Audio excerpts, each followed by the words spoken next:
Amigos y amigas,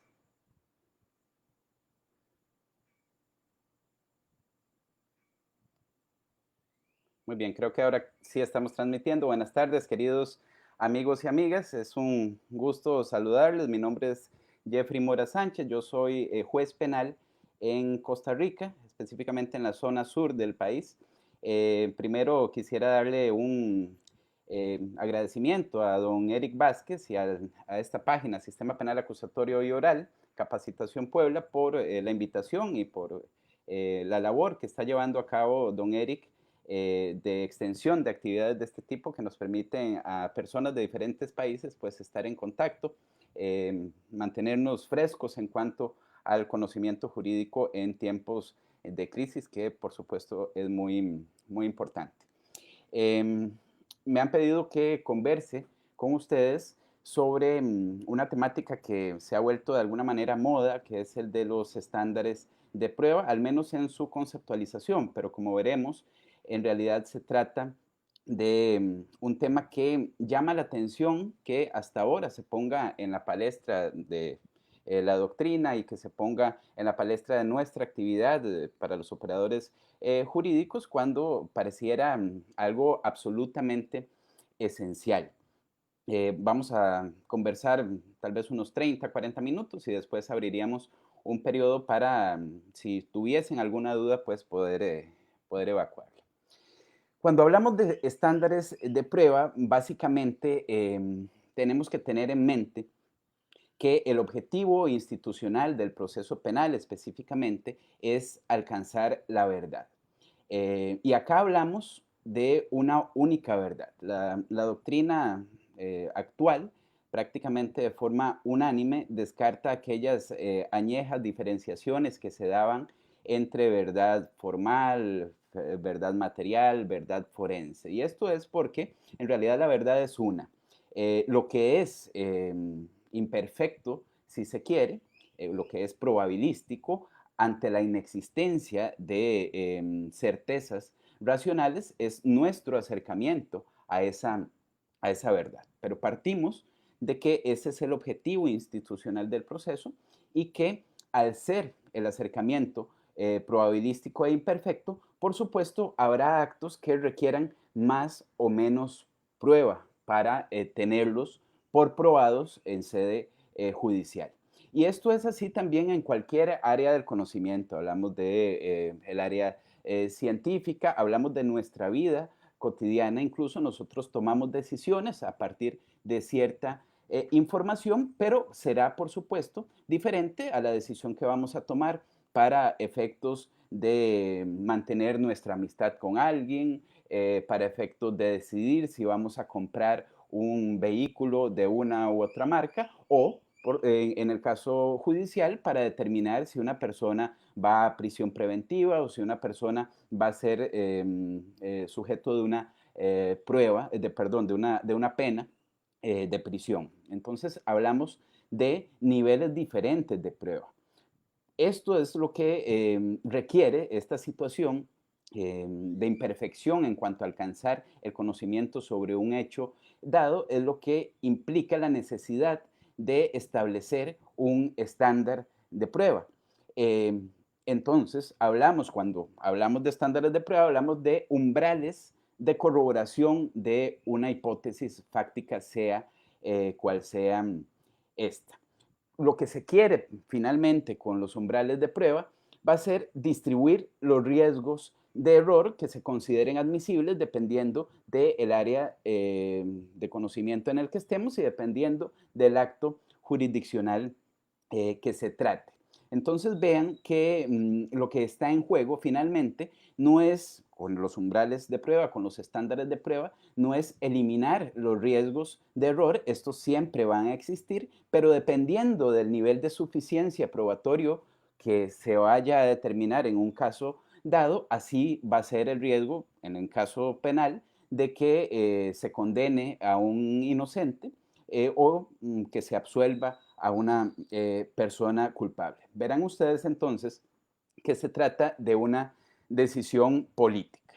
Eh, Idealmente, los estándares de prueba tendrían que estar fijados de manera legislativa.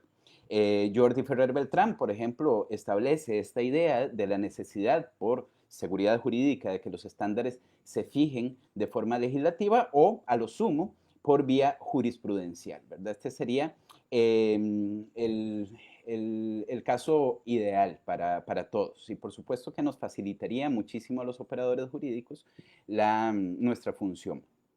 Debemos también de plano distinguir el estándar de prueba de otros aspectos, por ejemplo, el principio de indubio pro reo o la presunción de inocencia. Se trata de cuestiones absolutamente diversas, es decir, la presunción de inocencia operará con respecto a un caso específico cuando, dependiendo del nivel de la cantidad de prueba, de cantidad de suficiencia de prueba, se rebase o no precisamente el umbral. De manera tal que aunque apliquemos la presunción de inocencia, si no tenemos umbrales, finalmente esta no va a ser operativa porque no sabemos hasta dónde tenemos que llegar para tener por probado una premisa fáctica.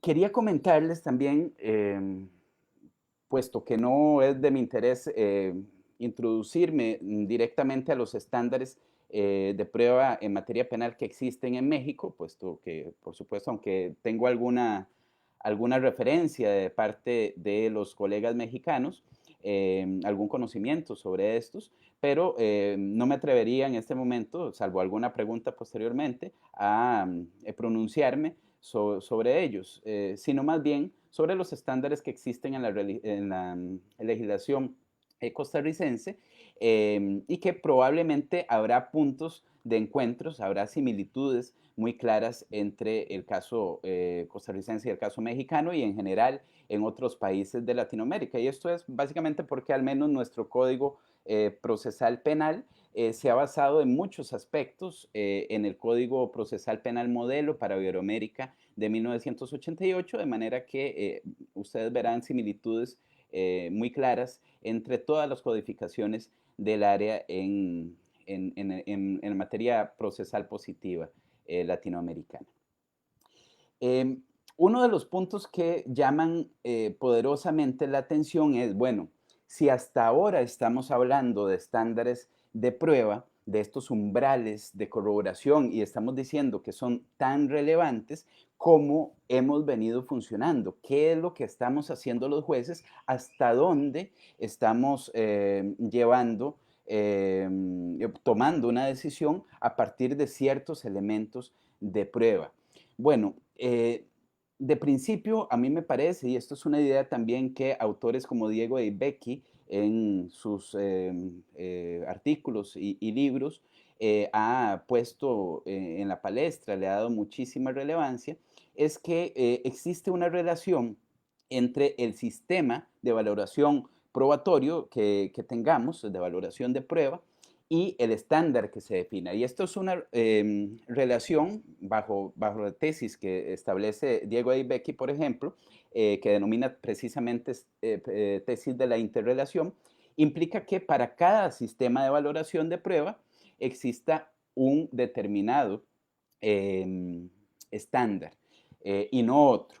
Es decir, hablamos de los sistemas de íntima convicción, de prueba tasada, de libre valoración, etc.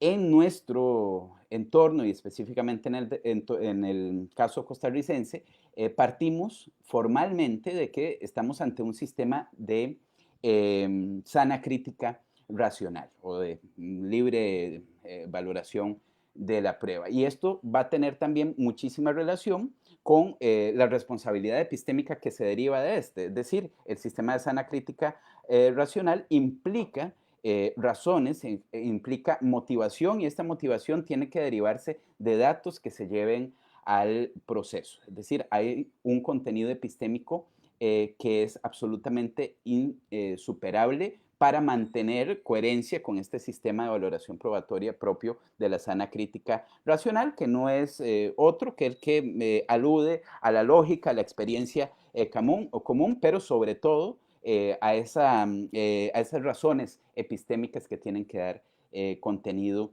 a la decisión.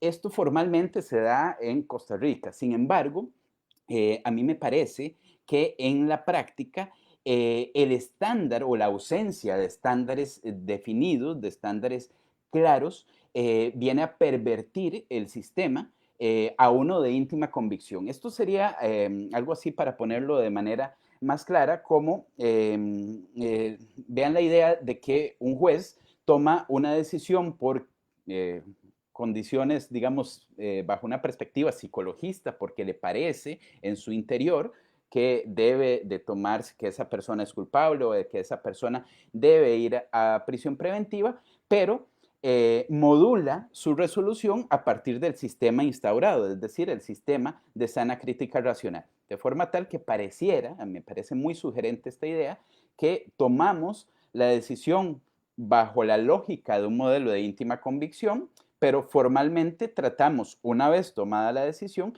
de respaldar epistémicamente esta a partir ahora sí de la sana crítica racional. Y por supuesto que esto implica una enorme perversión del sistema de valoración de prueba.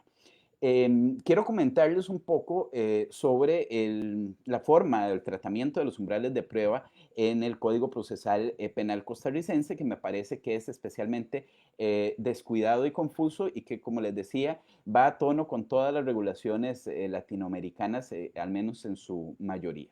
Les voy a comentar algunos casos específicos de decisiones judiciales dentro del proceso penal en donde se utilizan bajo también la nomenclatura que utiliza Diego Becky, parámetros cualitativos de justificación epistémica mediante adjetivos epistémicos, que serán los siguientes. Por ejemplo, en cuanto a la regulación del sobreseimiento definitivo en la etapa intermedia del proceso penal, el Código Procesal nuestro habla de supuestos en que, a pesar de la falta de certeza, no exista razonablemente la posibilidad de incorporar nuevos elementos de juicio. Esto está en el artículo 311, inciso de nuestro código. Ustedes verán que acá se incorporan, eh, con la intención de establecer algo similar a un estándar, nociones de carácter psicologista, como lo decía, como la certeza. La certeza es una condición interna, un estado psicológico, un estado mental que no es susceptible de prueba alguna. Se utilizan términos como razonabilidad o posibilidad de incorporación. Vean que difícilmente esto se pueda tomar como un umbral, precisamente por la enorme porosidad de los conceptos, por su vacuidad, lo que se convierte simplemente en menciones que el juez finalmente, bajo su subjetividad, va a tomar prácticamente como lo desee. En Costa Rica la jurisprudencia tampoco ha venido a llenar de manera correcta estos vacíos establecidos en la ley, de manera tal que, como veremos, se obliga a los órganos jurisdiccionales a determinar ellos mismos cuál es el umbral a superar. Y esto, por supuesto, implica arbitrariedad, implica una enorme inseguridad para las partes que estén vinculadas con el proceso. Ahora bien, con respecto a las medidas cautelares de carácter personal, incluyendo la prisión preventiva, nuestro código habla de elementos de convicción suficientes. Vean también lo poroso de este concepto, del elemento de la suficiencia. Bueno, cuando algo es suficiente, finalmente se llenará este concepto a partir de la subjetividad del órgano jurisdiccional. En cuanto a los riesgos procesales, el elemento anterior estaba ligado al fumus comissi delicti, es decir, al elemento de probabilidad de que se haya cometido un delito en ese momento.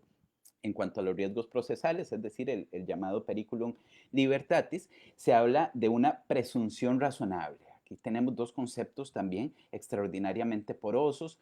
No solamente la presunción que no se utiliza pareciera con una concreción jurídica, y el término nuevamente razonabilidad. Entonces, vean cómo tenemos diferentes actos en donde se está utilizando el mismo adjetivo epistémico, es decir, el mismo pseudo estándar, que no nos lleva absolutamente a nada.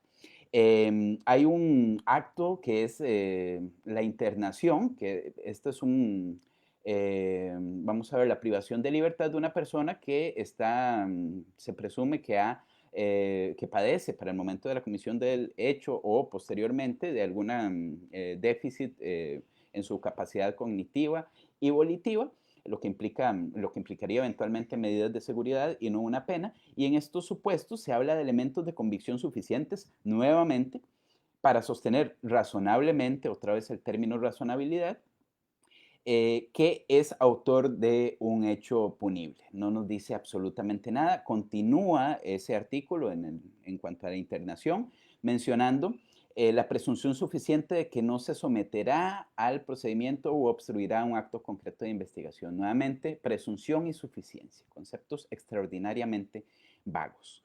En cuanto al auto de apertura a juicio, eh, se habla en el código de base para juicio, simplemente. Aquí el estándar es este pseudo estándar, porque en realidad no lo es totalmente o más aún vago que los determinados anteriormente. Y para la sentencia, en realidad nuestro código no establece ningún umbral, ni siquiera se habla de que tenga que haber certeza como concepto psicologista o que sea más allá de una duda razonable como en los modelos anglosajones, no se habla de nada de esto, pero jurisprudencialmente en algunos casos sí se habla de alcanzar la certeza, que ya dijimos que es un concepto que tendría que cercenarse de nuestro plexo em, em, jurídico, para ponerlo de alguna manera, de nuestro plexo conceptual a la hora de evaluar asuntos judiciales por tratarse de estados internos del sujeto. Em, y esto, reitero, se da de manera casual en algunas resoluciones judiciales, pero no ha habido interés siquiera por saber cuándo vamos a condenar a una persona, cuál es ese umbral, qué línea tenemos que rebasar para tener por probada una hipótesis planteada en un juicio. Y así hay otros actos que tampoco cuentan con estándares probatorios claros en nuestro ordenamiento jurídico, por ejemplo, los allanamientos de morada, el levantamiento de secreto bancario, las intervenciones telefónicas, todos estos actos que finalmente son actos que afectan la esfera de derechos de las personas investigadas y que no se tiene muchísima claridad en cuanto a este referido umbral. Entonces, la primera pregunta, amigos y amigas, que tendríamos nosotros que plantearnos es, bueno, ¿por qué si decimos que los estándares de prueba son muy necesarios, que son relevantes, que incluso podrían ser imprescindibles para tomar una decisión, por qué hasta hace poco a nadie le parece importar, nadie parece extrañar la existencia de dichos estándares? Esto podría ser eventualmente sintomático de alguna situación, ¿creen ustedes? A mí me parece, como les decía al principio, que esto podría implicar precisamente que se haya dado una perversión del sistema y que en la práctica estemos resolviendo los asuntos judiciales penales a partir de nuestra íntima convicción y meramente estamos tratando de darle una imagen, una apariencia de resolución conforme a parámetros inferenciales razonables con base epistémica que formarían parte precisamente del sistema de valoración de la sana crítica racional, pero pareciera, es sugerente que el hecho de que no nos preguntemos, que no nos hayamos preguntado y que operemos como si nada ocurriera en temas tan álgidos, tan importantes como estos, podría ser sintomático precisamente de que algo anda mal en la forma en que nosotros los jueces estamos razonando. Otra pregunta que desde ya les lanzo es, bueno, ¿ustedes creen que en estos modelos procesales en donde no existen estándares o estos estándares no son los adecuados, puesto que son extraordinariamente porosos y se formulan a partir de estos ya mencionados adjetivos epistémicos, será posible que legislativamente se creen estándares correctos? Porque vean, queridos amigos y amigas, estamos en un entorno, en general en Latinoamérica, de eficientismo penal, de rigor punitivo, en donde se da al unísono una explosión normativa, conductas que en algún momento fueron no punibles o que fueron faltas o contravenciones, ahora pasan a ser delitos. Hay un incremento en las penas de prácticamente todos los delitos. En el caso mexicano ocurre en, en ciertos actos distorsiones enormes, como ocurre con la prisión preventiva oficiosa, que podemos conversarlo tal vez después, que me parece una barbaridad, una fórmula absolutamente inconvencional y que cercena la posibilidad de razonamiento eh, probatorio alguno, y más bien lo que como estaría fungiendo es como una especie de adelantamiento de pena, es decir, están ustedes, en el caso de la prisión preventiva oficiosa, ante un eh, eh, adelantamiento de pena, reitero, una traslación de la naturaleza de la pena a un acto que tendría que ser meramente cautelar, y esto por supuesto les erosiona el principio de presunción, o lo elimina más bien el principio de presunción de inocencia en este caso. Bueno, en este entorno en el que todos nuestros países están, en donde hay exigencia por mayor rigor en la forma en que opera el Poder Judicial en el tratamiento de casos penales, será posible que legislativamente se creen estándares adecuados. Y ahora en un rato hablaremos sobre por qué considero que en tratándose específicamente de la prisión preventiva y de la condena, tendríamos que tener un estándar especialmente alto, muy riguroso, que por supuesto va a implicar que la distribución de riesgos de error se incline a favor de la posibilidad de que existan menos condenas de personas inocentes. Esto es un tema también controvertido, pero a mí me parece que el kit de la cuestión debe darse a partir de la lectura del principio, o a partir de la aplicación del principio de proporcionalidad, y que en todos los casos tendríamos que tener un estándar especialmente alto. Ahora bien, dicho lo anterior, una de las preguntas que se genera en la doctrina actual es, bueno, ¿realmente sería muy conveniente poder contar con estándares para todos los operadores jurídicos? Sería algo bastante positivo, nos facilitaría muchísimo la labor saber hasta dónde tenemos que llegar a nivel de recaudo probatorio para determinar una decisión específica. Pero ¿será posible conceptualmente, técnicamente, hablar de estándares probatorios? Bueno, existen autores que parten de que sí es posible y es absolutamente imprescindible, mientras que otros cuestionan esta idea de la posibilidad de establecer estándares de prueba legislativos. Es decir, es lo que Diego Aybecky también, que me parece que es un autor de lectura obligatoria en esta materia, al lado de otros como Larry Laudan, Jordi Ferrer Beltrán, Daniel González Lagier, etc. Pero me parece que es de los autores que de manera más lúcida actualmente están abordando el tema. Vamos a ver, vamos a hacer un repaso muy informal, bastante laxo, de algunas de las posturas más trascendentales en cuanto a esta posibilidad de establecer o no estándares probatorios. Por ejemplo, Larry Laudan, es un autor fundamental en esta materia, ha cuestionado muchísimo el llamado estándar del más allá de una duda razonable, que es muy usual en el mundo anglosajón, y básicamente Laudan dice, bueno, esto en realidad no se trata de un estándar de prueba, sino es que es una débil excusa o pretexto para condenar o absolver, cuyo absurdo podría ser demostrado en el enunciado. Si a usted ha proporcionado una prueba A, cuando está firmemente convencido de A.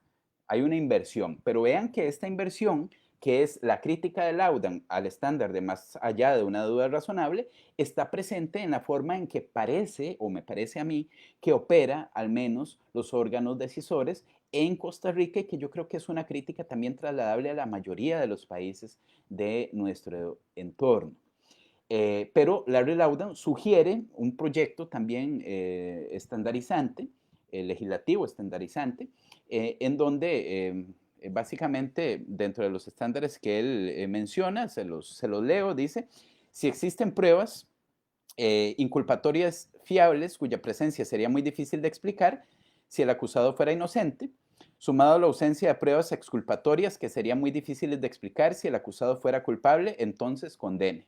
De lo contrario, absuelva. Este es el estándar o uno de los estándares que ofrece Larry Laudan. Por su parte, Jordi Ferrer Beltrán, también uno de los autores más lúcidos en el tratamiento de esta temática, formula un estándar de prueba en donde se deben de prescindir de elementos eminentemente subjetivos, psicológicos o mentales, para eliminar la vaguedad y sugiere también 3 requisitos fundamentales para su formulación. En primer lugar, que se utilicen criterios que relacionen la capacidad justificativa del acervo probatorio con las conclusiones a las que se arribe para así obtener una decisión intersubjetivamente controlable.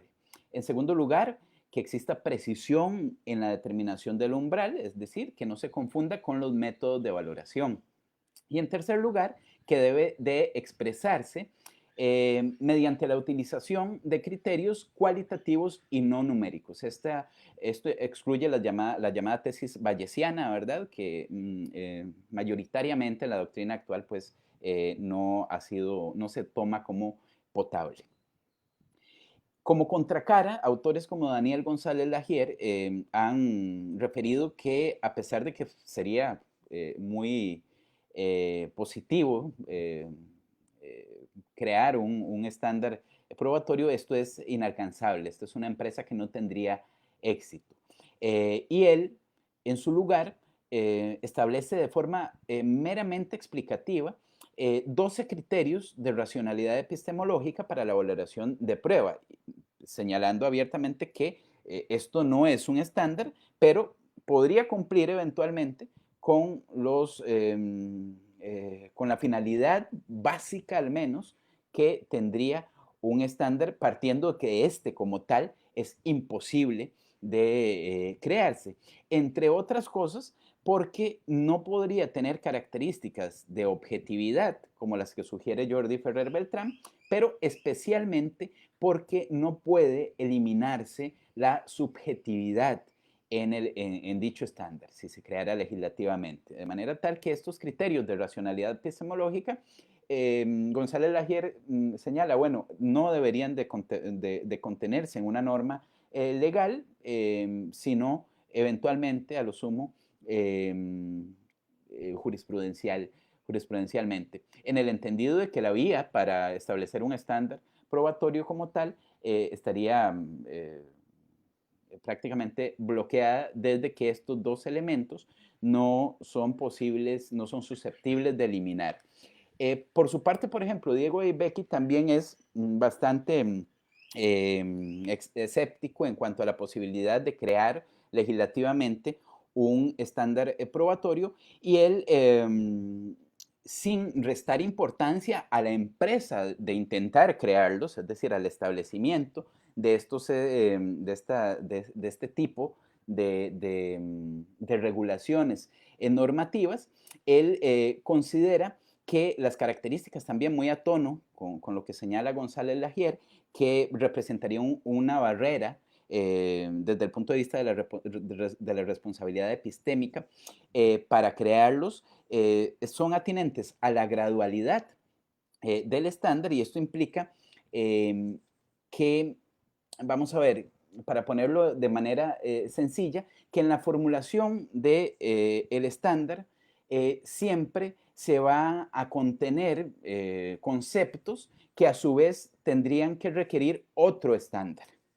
Y estos requerirían otro estándar, es decir, existiría un retorno al infinito que impediría que ese tal llamado estándar sea tomado como lo que se pretende. Y esta noción es muy similar a la que apunta Daniel González Lagier. Y el otro elemento que destaca Dave Becky es que siempre va a estar íncito en cualquier formulación de estándar un juicio moral que liga a él, y no nos vamos a extender mucho sobre este tema porque es bastante árido también y no tenemos tanto tiempo, con las nociones de contextualismo y pragmatismo. Es decir, que siempre el contexto y la finalidad del acto van a tener implicaciones en, en la determinación de la superación del estándar que se establezca, básicamente. Sé que es bastante confuso a la hora de decirlo,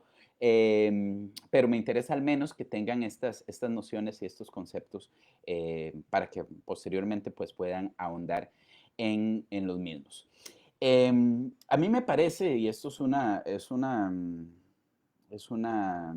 eh, crítica eh, absolutamente personal, que podríamos estar ante una pseudodisputa de carácter semántico. Si ustedes ven las posiciones que hemos abordado hasta el momento, no descartan la utilidad de estas fórmulas, una fórmula como la que establece Larry Laudan o como la que establece Jordi Ferrer Beltrán, que se las leo también, una de los tantos estándares que establece, él es el siguiente, dice, para considerar probada una hipótesis, sobre los hechos deben darse conjuntamente las siguientes condiciones. A, la hipótesis debe ser capaz de explicar los datos disponibles, integrándolos de forma coherente, y las predicciones de nuevos datos que la hipótesis permita formular deben haber resultado confirmadas. Y B, deben haberse refutado todas las demás hipótesis plausibles explicativas de los mismos datos que sean compatibles con la inocencia del acusado, excluidas las meras hipótesis ad hoc. Esta es una de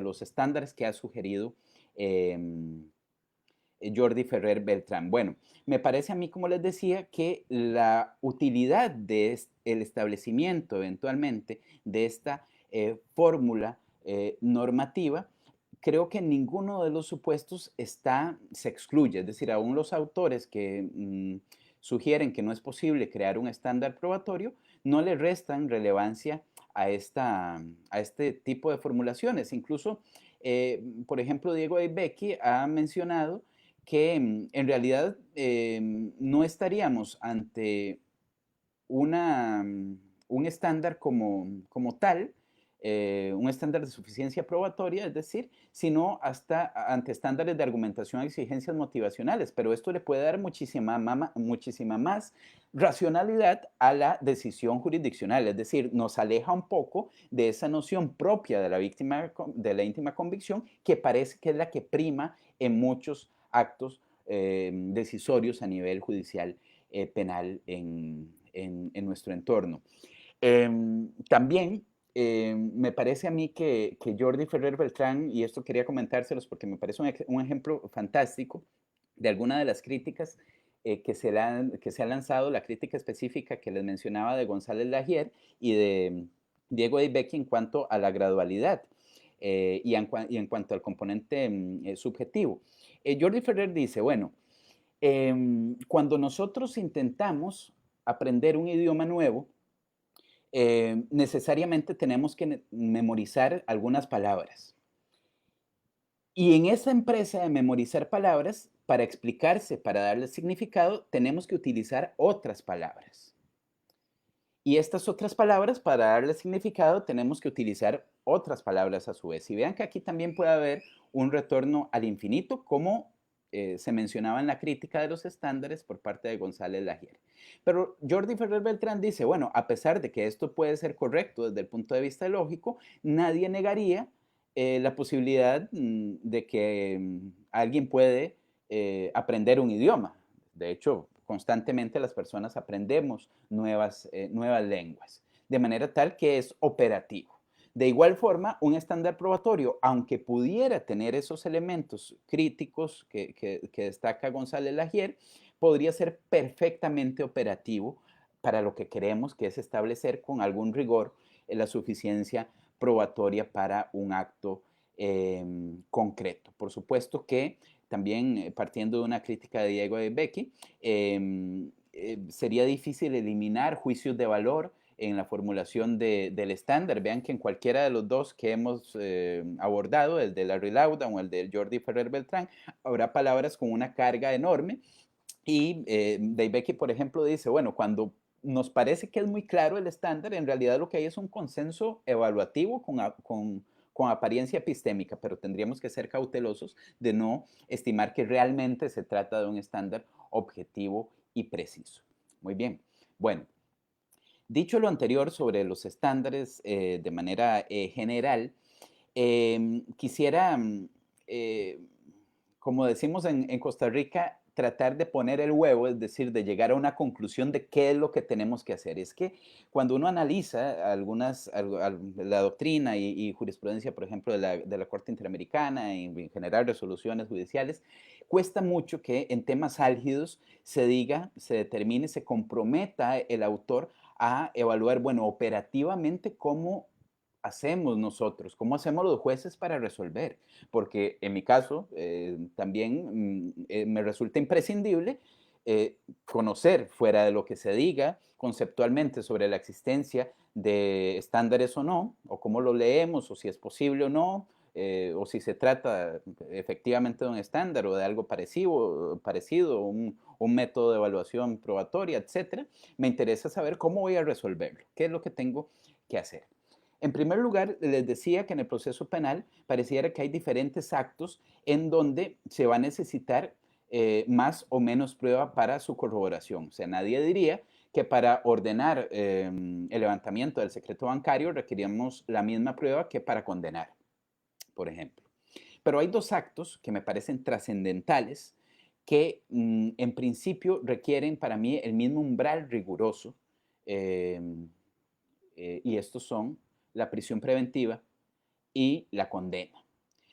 Y esto es así, queridos amigos y amigas, porque en realidad el contenido aflictivo de una persona o el impacto aflictivo de la prisión para alguien que está detenido cautelarmente o para alguien que es condenado finalmente es el mismo, es la misma prisión. Tenemos los mismos vicios y algunos elementos que me interesa destacar.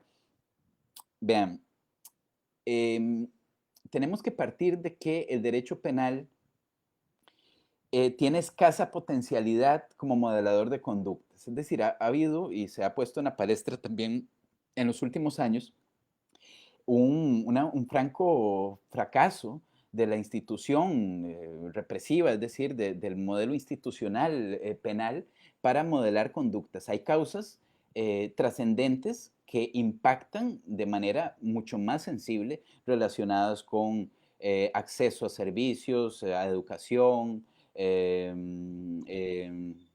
eh, posibilidades de ascenso social, etcétera. Todos estos elementos tienen que ver a nivel criminológico con la proliferación de ciertas conductas delictivas, de manera tal que escasamente encerrar personas pueda ayudarnos bajo la perspectiva conceptual también de que la pena tiene una finalidad preventivo, especial y general, etcétera. Esto pareciera también ser muy ingenuo pensar que realmente está operando en nuestro medio la prisión como un agente resocializador o que la fórmula ejemplarizante propia del fin preventivo general está funcionando de buena manera. De manera tal que esa potencialidad del derecho penal está disminuida. Hay una enorme criminalización de la pobreza, nuestras cárceles están llenas de personas que han sido procesadas por delitos de escaso impacto.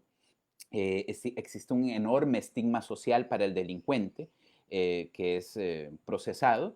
Una persona, nuestro vecino, si es acusado de una agresión sexual, aunque sea absuelto, siempre va a ser el violador, siempre va a ser la persona sobre la cual institucionalmente se tejió una duda y esto es muy relevante. Hay un fracaso también de la institución carcelaria como tal, un olvido del derecho penitenciario, inclusive en nuestros currículos universitarios, que implica lo que ocurre ahora, ¿verdad? Un enorme hacinamiento, condiciones paupérrimas de las personas que están allí. Y si a esto lo unimos con un modelo político eficientista, en donde hay aumento desmedido de la pena, entonces vamos a tener un entorno en donde la persona que es procesada y que es sujeta de prisión preventiva o potencialmente de una pena, con todo el rigor punitivo del Estado, encima se ve en una franca desventaja.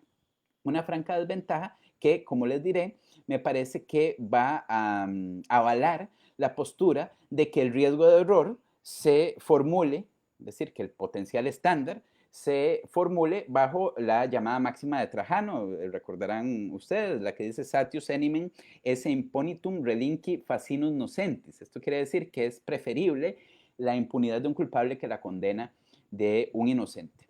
¿Cómo tenemos entonces que realizar esta ponderación?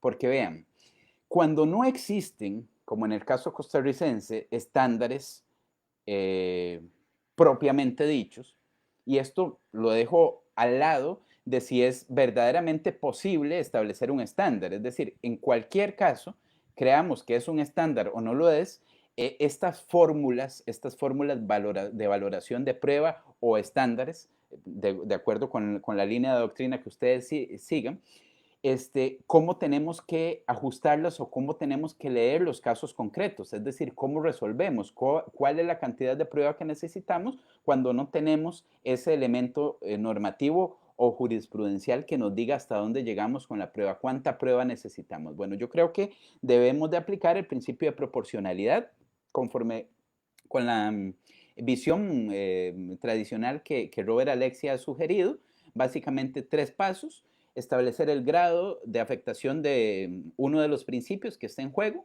Acá estaríamos ante el interés investigativo del Ministerio Público en la persecución de conductas y el potencial impacto que pueda tener el derecho penal o la aplicación correcta del derecho penal con una pena.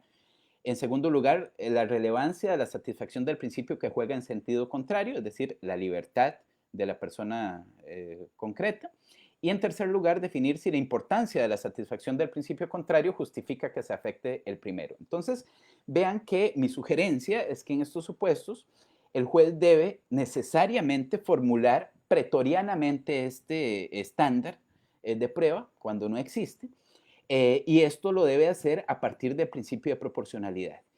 Y tomando en consideración los aspectos que ya les mencionaba de la potencialidad del derecho penal, es decir, que parece que no funciona muy bien para lo que se quiere, por más que queramos que sea así, por más que legislativamente se nos venda así, por más que a través de los medios de comunicación se nos venda la idea de que la lucha férrea y fuerte, sin contemplaciones contra la criminalidad, es la solución. Esto no se respalda con lo que ocurre en nuestros países. No importa si aplicamos pena de muerte, no importa si ponemos como delito cada conducta posible, no importa si rebajamos garantías, parece que la criminalidad no baja, y no baja porque no se está atacando el origen, es decir, la prisión no es la solución. Esto no quiere decir tampoco que me adscriba a una postura abolicionista, pero sí a contemplar la realidad. Y esto va a tener impacto en la lectura que hagamos conforme al principio de proporcionalidad para establecer el estándar de prueba. De manera tal que tenemos ese interés persecutorio del Estado, que ya dijimos que está afectado por las propias limitaciones del derecho penal como tal, lo que se llama, por autores como García Pablos de Molina, la función promocional del derecho penal, que parece incorrecta, que no es el mecanismo idóneo para moldear conductas, que tiene una naturaleza subsidiaria, el derecho penal, etc. Tenemos este elemento frente a la libertad de un individuo que concretamente se ve afectada y que no solamente su libertad se ve comprometida, sino que bajo el estado de nuestra institución carcelaria afecta salud, afecta entorno familiar, etc. Entonces, en esta lectura, amigos y amigas, a mí me parece que definitivamente si aplicamos el principio de proporcionalidad, tendríamos forzosamente que establecer un estándar de prueba especialmente alto, tanto para la prisión preventiva como para la aplicación de una pena de prisión. Incluso me parece que podría ser idéntico el estándar. Y esto tiene algunas críticas. Si quieren, podemos conversarlo de seguido en el momento de las preguntas o posteriormente, con muchísimo gusto lo podemos abordar. Yo parto en este caso de la identidad de estándares para la medida cautelar de prisión preventiva y la pena de prisión de pensadores como Paolo Ferrúa, que son imprescindibles y muy interesantes en cuanto a por qué sí es posible, por qué no implica el adelantamiento de una pena, etcétera. De mi parte, queridos amigos y amigas, espero no haberlos cansado mucho, espero que se haya entendido al menos los aspectos esenciales que quería presentarles y pues quedo a partir de ahora abierto a cualquier interrogante que quieran plantear. Muchas gracias.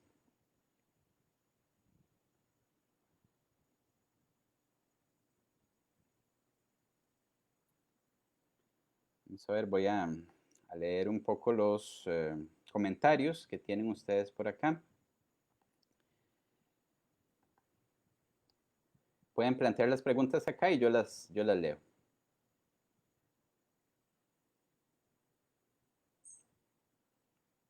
Saludos a todos los amigos de Colombia, Perú, Bolivia.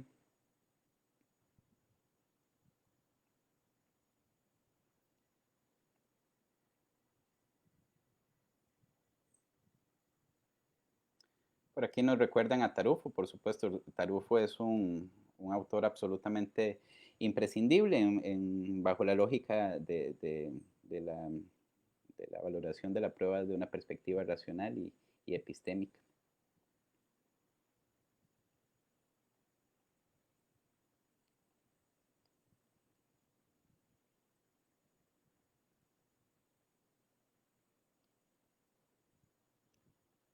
Muy bien, aquí nos plantean una consulta de don Virgilio Garduño Olvera.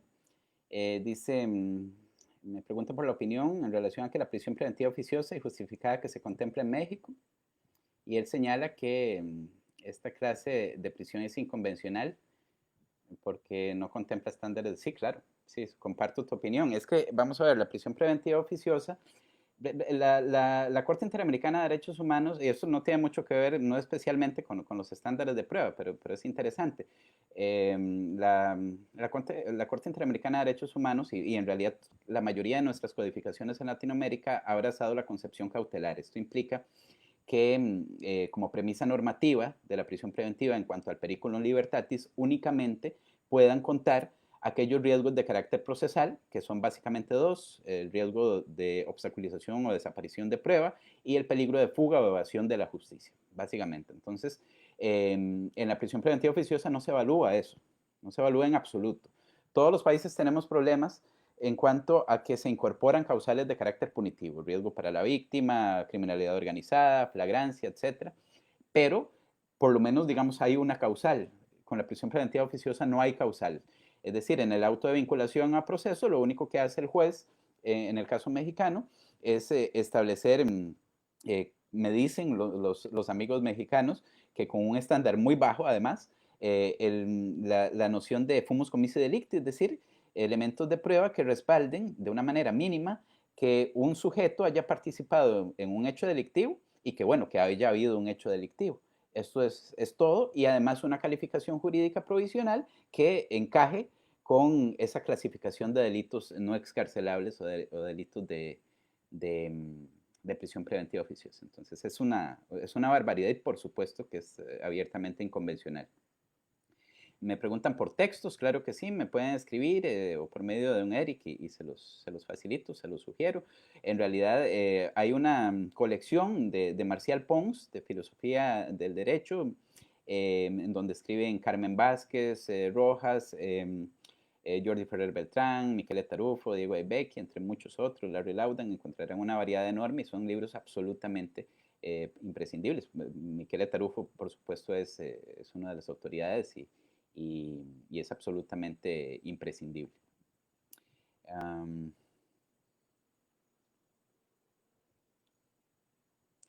Preguntan acá por el estándar de más allá de toda duda razonable. Es que básicamente lo que pareciera querer decir el estándar de más allá de la duda razonable es que se va a condenar a una persona cuando, a pesar de que haya dudas, estas no sean razonables. Es muy claro. El tema es cuándo es razonable. ¿Cuándo es razonable? Y vean que el concepto de duda también implica eh, su compatibilidad con no otro sistema de valoración que el de íntima convicción. Es decir, la duda es un estado interno en oposición a la certeza.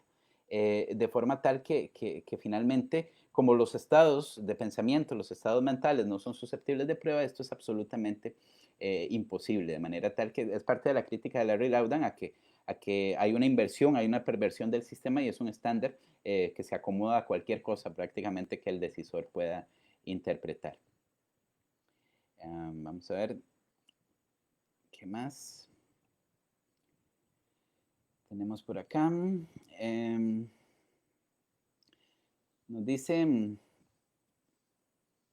bibliografía académica de Diego Deibecki. Vean, hay muchos trabajos que incluso pueden encontrar en línea, pero si me dan un segundo, inclusive aquí les voy a... Eh,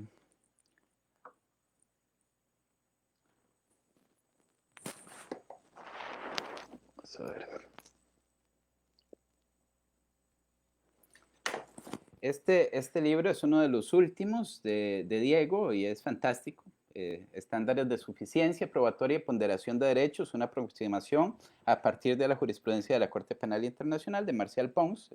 Esta es de la colección Proceso y Derecho, también hay obras imprescindibles, pero bueno, Diego es espectacular. Yo soy un fan enorme de Diego, me parece que es muy preclaro y tiene una obra vasta hasta este momento. Pueden encontrarlo en Marcial Pons y pueden encontrar también algunos trabajos muy interesantes de él en línea.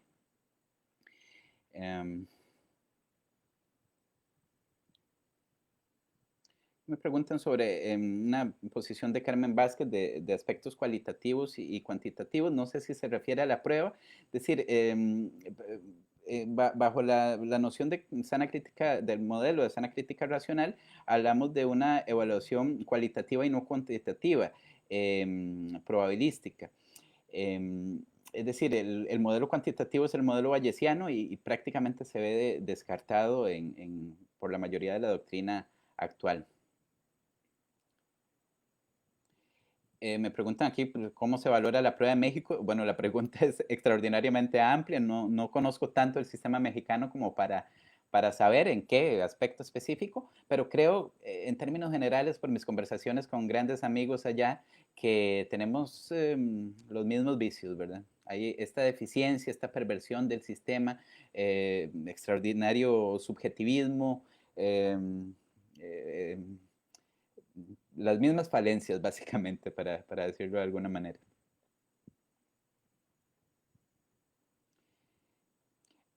Pregunta también Ángel Iñiguez sobre imposición de prisión preventiva justificada. Vean, aquí hay muchas cosas que evaluar, no tenemos chance de abordarlas todas.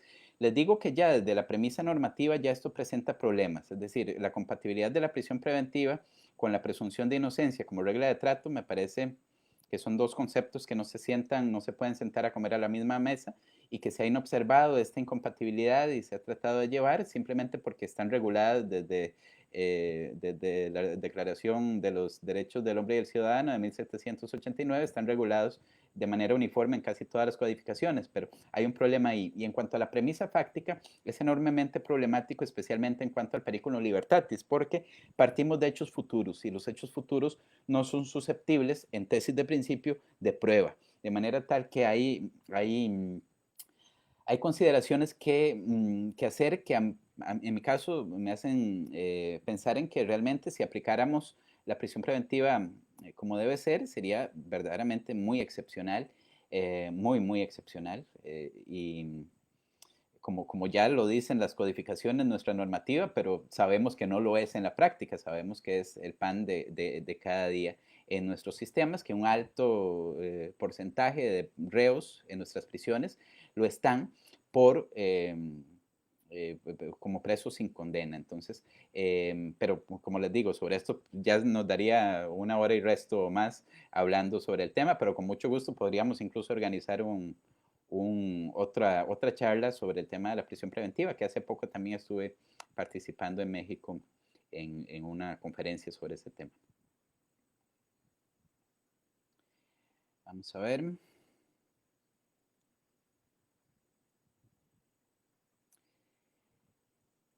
Aquí nos pregunta Jacobo Luis, vamos a ver, un estándar de prueba, si es posible determinarlo atendiendo a la cualidad de la prueba y no a la cantidad. Vamos a ver, son cosas distintas, ¿verdad? Vean que son cosas distintas, es decir, la suficiencia o la fiabilidad de la prueba es algo diverso al establecimiento de un umbral.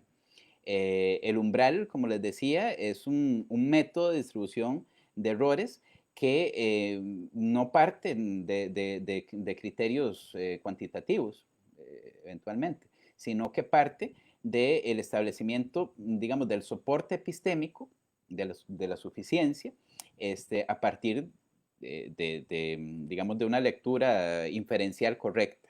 Sería a nivel, digamos, argumentativo así. Pero en ningún caso se parte de cantidad y no de calidad, ¿verdad? El tema de cantidad tiene que ver con un concepto de completitud que sí tiene relevancia, pero es una relevancia, digamos, al lado también de la calidad o de la fiabilidad de los elementos de prueba.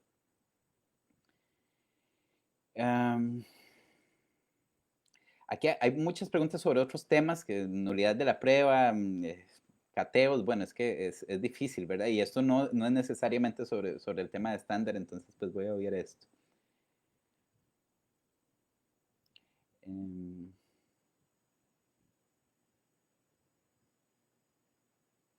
Comparto en que se requiere capacitación, no solo en México, en todos nuestros países. Es pasmoso la forma en que se resuelve. Vean, yo he estado analizando últimamente, gracias a muchos amigos extranjeros, resoluciones de muchos países y son fatales, pero no crean que es solo aquí, ¿verdad? Si analizan resoluciones españolas, italianas, alemanas, tienen vicios similares, ¿verdad? No es una cosa necesariamente latinoamericana.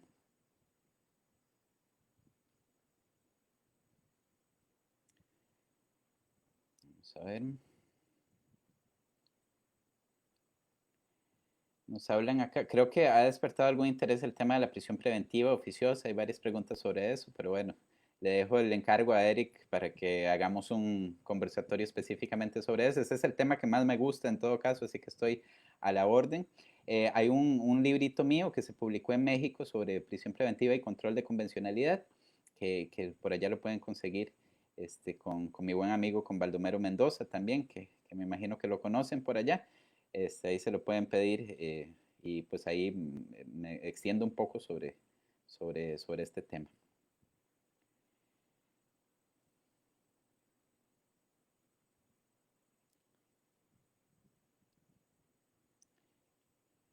Vamos a ver.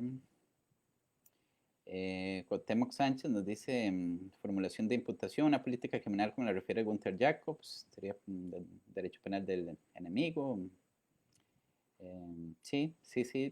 Yo creo que esto es parte de esta lógica del eficientismo penal, ¿verdad? Esto hace que operativamente, al lado de que no tenemos estándares legislativos, en la práctica se nos está obligando, hay mucha presión interna en el Poder Judicial incluso y externa para que los jueces resolvamos disminuyendo en los estándares de prueba. Piénsese, por ejemplo, lo que ocurre en casos de agresiones sexuales con un único testigo. Sé que este es un tema muy polémico, ¿verdad? En la mayoría de nuestros países se ha avalado jurisprudencialmente que se condena a una persona con el solo testimonio de la víctima. Esto implica que pretorianamente se establezca un estándar mínimo, mínimo.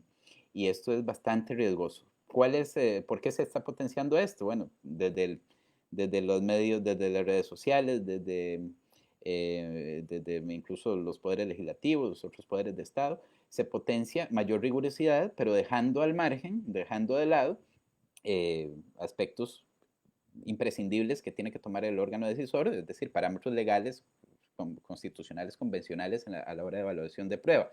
Puede establecerse un estándar de prueba disminuido, diferente, más bajo, para cierta tipología de delitos, pero como les digo, esto necesariamente tendría que ser, ahí sí, por vía legislativa. Si vamos a establecer una diferenciación en el tratamiento de ciertas figuras delictivas, esto tiene que ser por vía legislativa porque si no estaríamos ante el riesgo de afectar el principio de legalidad, el principio de intervención mínima, de excepcionalidad, del derecho de subsidiariedad, del derecho penal, etcétera, ¿verdad? Y esto ya estaríamos ante situaciones absolutamente inconvencionales. Saludos allá a los amigos de Oaxaca.